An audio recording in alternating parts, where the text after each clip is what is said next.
Здравейте, приятели! Ето, че дойде време за втората ми вечерна рутина. Започвам със своята любима паста гел,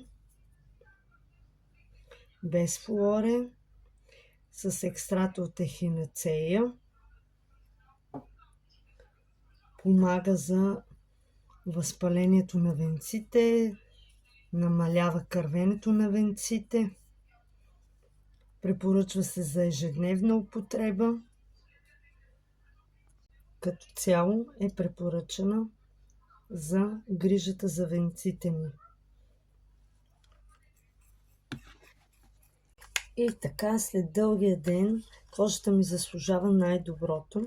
Затова в тази вечерна рутина ще ви представя моето бижу.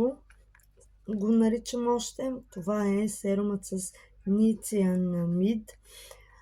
Той е с включен B3, изравнява тена, намалява несъвършенствата. Освен това успокоява кожата, хидратира я и намалява порите. Така кожата ми се събужда още по-сияйна на сутринта.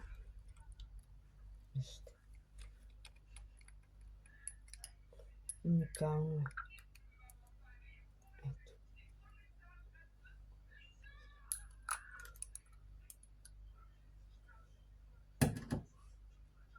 Ето така.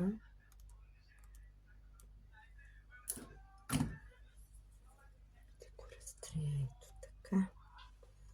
И ще нанеса на лицето.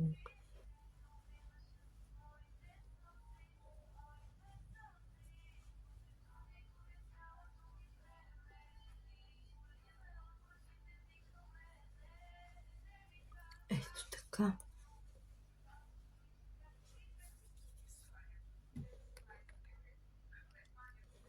Препоръчвам ви го.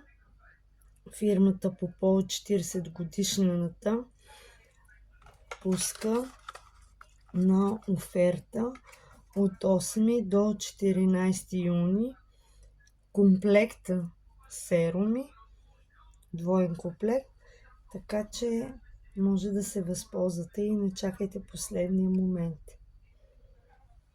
Лека вечер!